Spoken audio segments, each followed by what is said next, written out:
Hello दोस्तों, कैसे हैं आप सब। उम्मीद करते हैं आप लोग भी ठीक होंगे। जैसा कि फिजिक्स का हम लोग 6 लेक्चर कर चुके थे, 6 लेक्चर करे थे और हम लोगों का लास्ट लेक्चर बचा हुआ था। ये लेक्चर करने के बाद हमारा ये चैप्टर क्या हो जाएगा, फिनिश हो जाएगा। तो हम लोगों का टॉपिक क्या बचा हुआ है, हम लोगों का टॉपिक बचा हुआ अवतल दर्पण का उपयोग। हम लोग अवतल दर्पण जाने थे, अवतल दर्पण क्या होता है ना। अवतल दर्पण वैसी दर्पण जिसका बाहरी सतह क्या होता है, रजित, और अंदर की सतह क्या होता है, परावर्तक होता है ना, अवतल दर्पण। और उत्तल दर्पण क्या होता है, जिसकी अंदर सतह क्या है, रजित यानी कलर किया हुआ, और बाहरी सतह क्या होता है, उसका परावर्तक होता है ना। ये पढ़े थे अवतल और उत्तल। अवतल और उत्तल जो है, कहाँ वस्तु रखेंगे, प्रतिबिंब कैसा बनाएगा, प्रकृति कैसी होगी, वो सब चीज के बारे में हम लोग क्या कर पढ़ चुके हैं। ठीक है, अब हम लोग दूसरे जो लेक्चर में हम लोग क्या पढ़ने वाले हैं, अवतल दर्पण का उपयोग। तो ये जानेंगे अवतल दर्पण का उपयोग किस किस काम में किया जाता है। अवतल दर्पण का उपयोग किस किस काम में किया जाता है, अगर किसी काम में किया जाता है तो क्यों किया जाता है। जैसे अवतल दर्पण का उपयोग, पहला उपयोग आप क्या लिखते हैं कि ये हजामत है ना, हजामत करने के लिए, यानी हजामत करने के लिए नाई इसका यूज करता है। हजामत के लिए इसका इस्तेमाल किया जाता है ना, इसका क्या किया जाता है, प्रयोग किया जाता है। तो हजामत के लिए इसका प्रयोग क्यों किया जाता है, प्रयोग किया जाता है, किया जाता है। देखिए, आपका जो अवतल दर्पण है, अवतल दर्पण का नेचर क्या है, अवतल दर्पण का क्या नेचर है कि वो क्या करता है, वस्तु को क्या, तो उसके आकार से ना, वस्तु की साइज से उसका जो प्रतिबिंब बनता है क्या बनता है, बड़ा बनता है, बड़ा बनता है।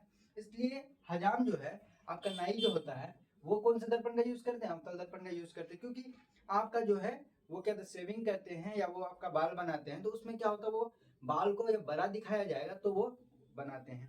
तो पहला यूज क्या है, हजामत जो है करने के लिए इसका प्रयोग किया जाता है। और दूसरा प्रयोग क्या होता है, टॉर्च है ना, टॉर्च में किया जाता है। और वाहनों के क्या है, वाहनों के साइड मिरर के रूप में, है ना, ये क्या है, टॉर्च के रूप में, टॉर्च में और हेडलाइट में, सॉरी इसमें क्या है, हेड लाइट में इसका इस्तेमाल किया जाता है। टॉर्च और हेडलाइट में क्यों किया जाता है, टॉर्च देखिए, टॉर्च के जो है फोकस में क्या है, बल्ब को लगा रहता है बल्ब, और उससे क्या होता है, लाइट को वो क्या करता है, समांतर किरणपुंज के रूप में निकालता है, जिसके कारण क्या होता है, वो लाइट बाहर आके क्या होता है, फैलता है, जिससे आप किसी भी चीज को आसानी से देख पाते हैं। और हेडलाइट में भी उसी तरह का काम करता है, हेडलाइट में भी, समझे।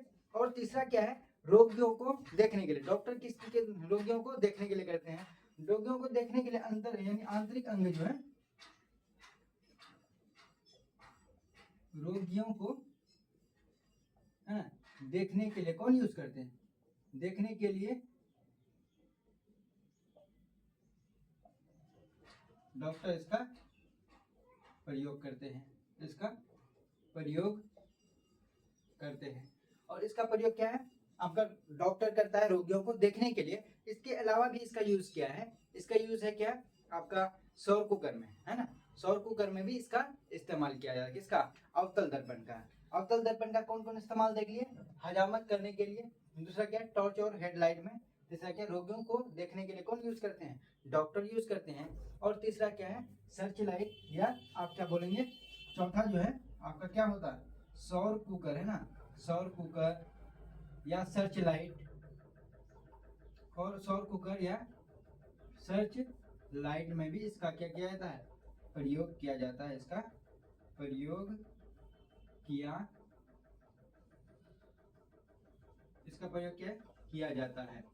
समझ में आया, हजामत, ये चार यूज आप क्या कीजिएगा, आप इसको याद करके जाइए, ये चार यूज आपको याद होना चाहिए। कौन कौन सा यूज, हजामत करने के लिए टॉर्च और हेडलाइट, रोगियों को देखने के लिए डॉक्टर इसका प्रयोग करते हैं, और सौर कुकर में सर्च लाइट, है ना, में भी इसका क्या किया जाता है, प्रयोग किया जाता है।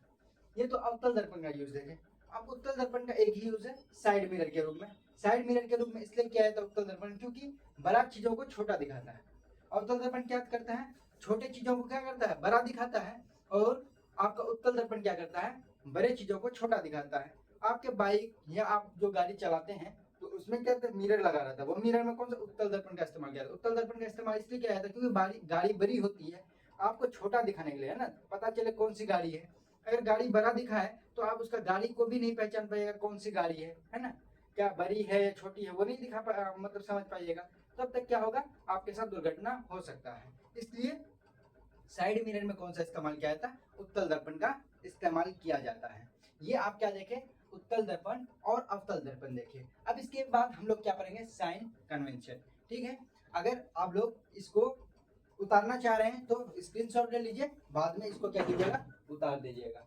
ठीक है, अब हम लोग क्या देखेंगे, साइन कन्वेंशन यानी चिन्ह परिपटी।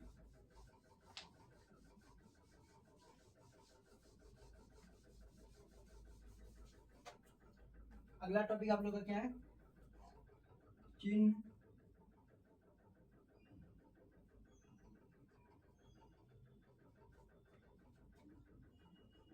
चिन्ह परिपटी है, साइन कन्वेंशन। ये साइन कन्वेंशन या चिन्ह परिपाटी क्या होता है, पहले वो समझेंगे। ये आप जो शब्द देख रहे हैं, चिन्ह परिपाटी या साइन कन्वेंशन, ये क्या होता है, ये चीज क्या होता है। देखिए हम लोग क्या पढ़े थे, मिरर के बारे में पढ़े थे। मिरर में क्या था, आप किसी भी मिरर में उत्तल या अवतल में देखे थे, जो इमेज फॉर्मेशन होता है तो वो क्या होता है, एक मुख्य अक्ष है ना, दर्पण के बीच से क्या है, एक मुख्य अक्ष खींचा जाता है। मुख्य अक्ष खींचा जाता है, हाँ खींचा जाता है। तो वो मुख्य अक्ष के द्वारा हम ये पता कर पाते हैं वो कौन सा क्या बना, इमेज कैसा बना, आभासी बना, वास्तविक बना, रियल बना या क्या बना, इमेजिनरी बना। वो चीज को हम किससे पता कर पाते हैं, वो मुख्य अक्ष से। और वही मुख्य अक्ष के द्वारा ये पता करेंगे चिन्ह परिपाटी। चिन्ह परिपाटी के माध्यम से ये पता करेंगे कौन से दर्पण है ना, अवतल दर्पण का फोकस क्या होता है, ऋणात्मक होता है, धनात्मक होता है, उत्तल दर्पण का क्या होता है ना, ये सब चीज को पता करेंगे। और ये सब चीज को, वस्तु दूरी क्या होता है, प्रतिबिंब दूरी क्या होता है। ये तो देखिए अगर वस्तु को फोकस पे रखेंगे तो प्रतिबिंब कहाँ बनेगा, फोकस और सेंटर ऑफ कर्वेचर के बीच रखेंगे तो प्रतिबिंब कैसा बनेगा, वो सब नेचर तो देख लिए, प्रकृति देख लिए, लेकिन क्या उसके बीच की दूरी को क्या कहते हैं। वस्तु अगर कहीं रखे और उसको और लेंस के बीच की दूरी को, उस दूरी को कौन सी दूरी कहते हैं, वस्तु और लेंस यानी या दर्पण है ना, लेंस या दर्पण जिसके बारे में भी हम पढ़े हैं, उसके बीच की दूरी को हम पता करते हैं तो इसको कौन सी दूरी बोलते हैं, है ना। प्रतिबिंब और ध्रुव के बीच की दूरी को कौन सी दूरी बोलते हैं, फोकस और ध्रुव के बीच की दूरी को कौन सी दूरी बोलते हैं, वक्रता त्रिज्या और फोकस के बीच की दूरी को कौन सी दूरी बोलते हैं, उसको कहाँ से पता करना होगा, आपको चिन्ह परिपाटी पता होना चाहिए। चिन्ह परिपाटी में सबसे पहले हम लोग क्या लेते हैं, मुख्य अक्ष लेते थे उसमें, तो हम मुख्य अक्ष वाला लाइन खींचते हैं। अगर मुख्य अक्ष वाला लाइन खींचेंगे तो हम कहीं ना कहीं क्या रखेंगे, अपना दर्पण को रखेंगे। जहां पे भी दर्पण रखेंगे, मान लीजिए दर्पण हम क्या कहते हैं, यहाँ रखते हैं। यहाँ पे जो काटा, यही तो पोल था हमारा, है ना। ध्रुव कहाँ था, कहीं ना कहीं जो हम मिरर बना रहे थे, कुछ इस तरह का बना रहे थे, कुछ इस तरह का मिरर बना रहे थे, इसमें जो काट रहे थे, जिस जगह काटा उसी जगह पोल है ना, बस उसी तरह का इमेज ये भी है। अगर ये ध्रुव है, ठीक है, ये ध्रुव है तो फोकस है ना, एक फोकस इधर होगा, एक फोकस इधर होगा। हम ये दोनों दर्पण की केस में बात कर रहे हैं। ये कौन से दर्पण, दोनों दर्पण, उत्तल अवतल और समतल, यानी तीनों दर्पण के बारे में हम बात कर रहे हैं, ना कि एक ही दर्पण का।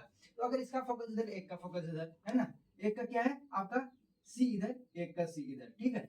लेकिन हम क्या बात करेंगे, किधर धनात्मक होता है और किधर ऋणात्मक होता है। धनात्मक और ऋणात्मक ये हमेशा इस साइड है ना, अगर हम ध्रुव से आगे जाएंगे हमेशा प्लस होगा, अगर ध्रुव से पीछे जाएंगे हमेशा माइनस होगा। इससे अगर नीचे आएंगे माइनस होगा, इससे ऊपर जाएंगे तो प्लस होगा। क्यों होगा, आप नंबर लाइन मैथ में पढ़े होंगे, क्या पढ़े होंगे, नंबर लाइन। हम मान लेते हैं यहाँ पे एक लाइन ले लेते हैं, ठीक है। ये जो ध्रुव है ना, ध्रुव की जगह जीरो ले लेते हैं। हम जीरो से आगे जाते हैं ना नंबर, जैसे भी आगे जाएंगे ये क्या होगा, एक प्लस होते जाएगा, 1 है ना, 2 3 4 5 6 7, ऐसे ऐसे इंफिनिटी तक हम आगे बढ़ते जाएंगे। ये प्लस में ही जा रहा है, बढ़ता जा रहा है। अगर हम जीरो से नीचे जाएंगे, जीरो से ऊपर जो भी नंबर होता है वो प्लस में होता है। जीरो के बाद जीरो से अगर पीछे जाएंगे तो क्या होगा, वो माइनस में ही आएगा ना। जीरो से पीछे कौन सा नंबर, 1 आएगा, -1 है ना।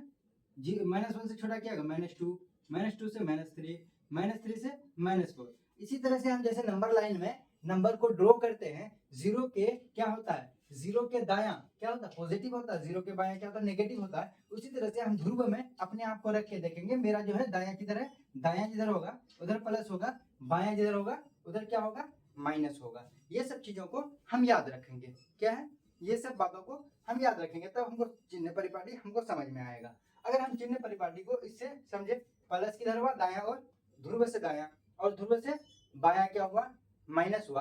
अगर बायां माइनस हुआ तो हमेशा क्या होगा, ऊपर पॉजिटिव होगा, है ना। आपका जो मुख्य अक्ष है यानी मुख्य अक्ष के ऊपर जो होगा लंबवत, वो क्या होगा, पॉजिटिव होगा, धनात्मक होगा, और ध्रुव से नीचे क्या होगा, नेगेटिव होगा यानी ऋणात्मक होगा। ये बात आपको समझ में आया। चिन्ह परिपाटी आपको समझ में आया। चिन्ह परिपाटी में क्या होता है, आपका जो यहाँ पे कट होता है ना बीच में, ये क्या होता है, पोल होता है ना। दोनों साइड फोकस होगा, दोनों साइड क्या होगा, वक्रता त्रिज्या या सेंटर ऑफ कर्वेचर जिसको बोलते हैं वो होता है। ठीक है, प्लस किधर होता है, पोल के दायां ओर हमेशा प्लस और पोल के बायां ओर हमेशा माइनस होता है। और मुख्य अक्ष, ये लाइन को क्या बोलते हैं, मुख्य अक्ष बोलते हैं। मुख्य अक्ष के ऊपर क्या होगा, पॉजिटिव होगा, मुख्य अक्ष के नीचे नेगेटिव होगा। आप क्या है, इमेज फॉर्मेशन में पढ़े थे, मुख्य अक्ष के ऊपर अगर इमेज बनता था, कौन सा इमेज होता था, सीधा होता था, उल्टा होता था, क्या होता था, सीधा होता था, सीधा हमेशा प्लस, है ना। बस ये बात से याद रखिए, क्या होगा, मुख्य अक्ष के ऊपर होगा तो प्लस होगा, मुख्य अक्ष के नीचे होगा तो माइनस होगा। साइन मतलब इमेज फॉर्मेशन में क्या पढ़ रहे थे, ऊपर जब होता था तो इमेज कैसा बनता था, सीधा बनता था, क्या बनता था, वस्तु की अपेक्षा क्या बनता था, सीधा बनता था। और नीचे अगर बनता था क्या होता था, वस्तु की अपेक्षा उल्टा बनता था। उस बात को यहाँ से रिलेट करके याद कर सकते हैं। अगर हमको ये बात समझ में आ गई तो हम क्या देखेंगे, वस्तु दूरी क्या होता है, प्रतिबिंब दूरी क्या होता है, फोकस दूरी क्या होता है, वक्रता मतलब ये वक्रता त्रिज्या और ध्रुव के बीच की दूरी को क्या कहते हैं, ये सब चीज को हम आगे देखते हैं। तो इसको अगर आप समझ गए तो हम आगे की ओर बढ़ते हैं। इसको एक बार हम फ्रेश कर लेते हैं, उसके बाद इसको फ्रेश करके हम बना के आपको हम बारी बारी से एक एक चीज को समझा रहे हैं।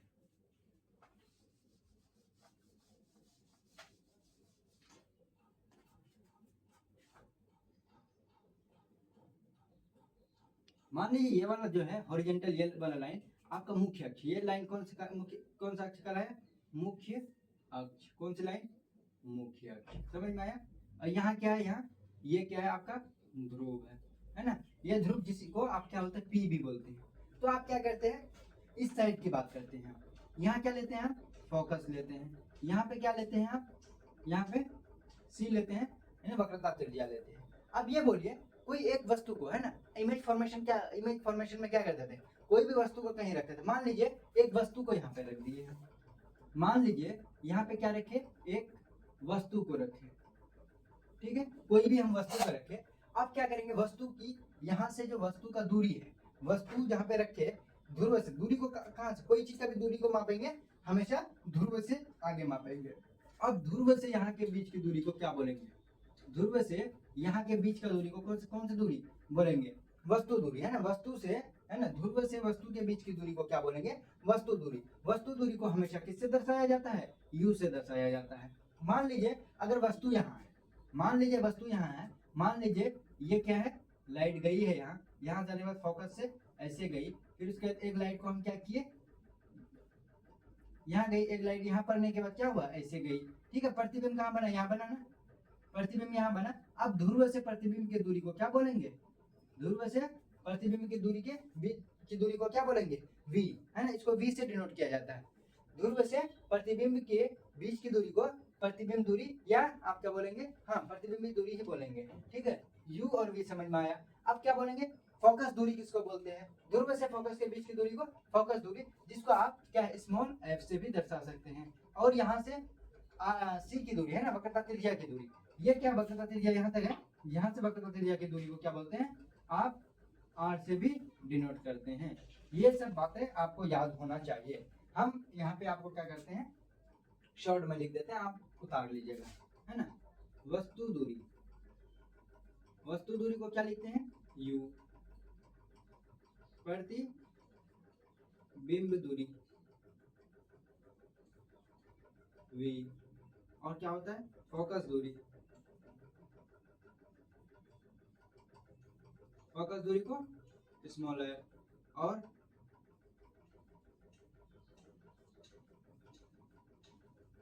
वक्रता त्रिज्या, है ना, ये क्या होता है आपका r होता है। और यही चार चीजों का यूज करके आपका दर्पण का एक फॉर्मूला बना है, क्या बना है, दर्पण सूत्र बना है। अब दर्पण सूत्र को इसके बाद हम लोग जानेंगे। आप लोगों को हमको मतलब ये हो रहा है कि आप लोगों को अब तक समझ में आ चुका होगा, है ना। वस्तु दूरी क्या होता है, फोकस दूरी क्या होता है, प्रतिबिंब दूरी क्या होता है, वक्रता त्रिज्या क्या होती है, ये सब चीज आप लोगों को याद मतलब समझ में आ गया होगा। ये चीज को आप लोग याद रखिएगा। वस्तु दूरी को u से दर्शाते हैं, प्रतिबिंब दूरी को v से, फोकस दूरी को f से और वक्रता त्रिज्या को r से क्या करते हैं, डिनोट करते हैं। हम एक बात को और भी याद रखेंगे, अवतल दर्पण है ना, एक पॉइंट आप यहाँ पे डिनोट कर लीजिए, अवतल दर्पण की है ना, अवतल दर्पण की फोकस दूरी व वक्रता त्रिज्या है ना, फोकस दूरी और वक्रता त्रिज्या क्या था, हमेशा क्या होता है, ऋणात्मक। क्यों ऋणात्मक होता है, अब ये नहीं देखा साइन कन्वेंशन में इधर माइनस होता है ना, अवतल दर्पण का इधर माइनस होता है, इसका सारा इमेज इधर ही बनता है, तो इसलिए क्या होता है, इसका फोकस दूरी और वक्रता त्रिज्या हमेशा ऋणात्मक होता है। ये बात आप याद रखिएगा। और उसके बाद आप क्या लिख लीजिएगा, उत्तल दर्पण के बारे में, उत्तल दर्पण की फोकस दूरी व वक्रता त्रिज्या क्या होता है, धनात्मक। क्या होता है, धनात्मक होता है। क्या होता है, धनात्मक होता है। ये सब चीजों को आप क्या कर लीजिए, उतार लीजिए, उसके बाद हम लोग आगे बढ़ेंगे। ठीक है, अगर स्क्रीनशॉट लेना चाह रहे हैं तो स्क्रीनशॉट इसका ले लीजिए।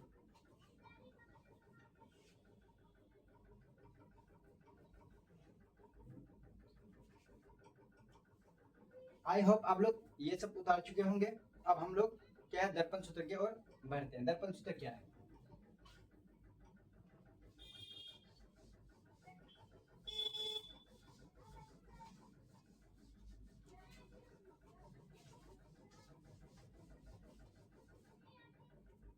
हम लोग किसको लिखेंगे, दर्पण सूत्र को। क्या, दर्पण सूत्र है ना। दर्पण सूत्र का फॉर्मूला क्या होता है, दर्पण सूत्र क्या होता है, 1/f है ना, equal to 1/u plus 1/v। ये क्या होता है, आपका दर्पण सूत्र होता है। ये दर्पण सूत्र को आप याद कीजिएगा। अभी हम लोग इससे पहले क्या देखे थे, f क्या होता है, u क्या होता है, v क्या होता है। अगर हम उसको रिकॉल करें तो आप लोग बता पाइएगा, ये v क्या है, ये v क्या है, ये v है आपका प्रतिबिंब दूरी। क्या है, प्रतिबिंब दूरी। ये भी क्या, प्रतिबिंब है। और ये u क्या है आपका, वस्तु दूरी। और ये f क्या है आपका, फोकस दूरी। क्या होता है, फोकस दूरी। और एक आपका, और एक चीज को याद रखिएगा, रिलेशन है ना। रिलेशन किसके बीच का, ये पढ़ चुके होंगे आप लोग, शायद पिछले लेक्चर में लिए हैं। रिलेशन बिटवीन किसके किसके बीच, r एंड f है ना। r और f, r क्या है, ये r क्या है, रिलेशन किसके किसके बीच को देख रहे हैं, r और f के बीच में। r क्या है, वक्रता त्रिज्या है ना, वक्रता त्रिज्या और ध्रुव के बीच की दूरी को क्या बोलते हैं, r बोलते हैं ना। और क्या f किसको बोलते हैं, f बोलते हैं ध्रुव से फोकस के बीच की दूरी को। इसके बीच क्या ये है, ठीक है। देखिए r इक्वल टू क्या होता है, 2f। r equal to 2f कैसे होता है, जैसे हम यहाँ पे क्या है, एक दर्पण लिए और ये मुख्य अक्ष खींचे, ठीक है। यहाँ क्या होता है, आपका p होता है, ये क्या होता है, f होता है, ये c होता है, ठीक है। मान लीजिए यहाँ से यहाँ तक की दूरी x है, तो यहाँ से भी यहाँ का दूरी x ही होगा। अगर ये दोनों को ऐड करेंगे, ठीक है, तो इसके बीच आप ध्रुव से यहाँ के दूरी को क्या बोलेंगे, 2x बोलेंगे। अगर इसके बीच x की जगह आप f ले लेते हैं ना, दूरी f है, और यहाँ से भी दूरी इसका क्या f है, तो r इक्वल टू 2f होगा, r इक्वल टू 2f होगा। ये रिलेशन डायरेक्ट दिया रहता है, या ये दिया रहेगा f इक्वल टू क्या होगा, r/2 भी दिया रहता है, या ये रहता है, क्या होता है, या ये रिलेशन रहता है। ये दोनों रिलेशन आपका ऑब्जेक्टिव में दिया जा सकता है। ये सब चीज आपका डायरेक्ट क्या होगा, आपका बोर्ड में डायरेक्ट छपेगा। तो आप इसके बाद हम लोग क्या देखेंगे, एक ही टॉपिक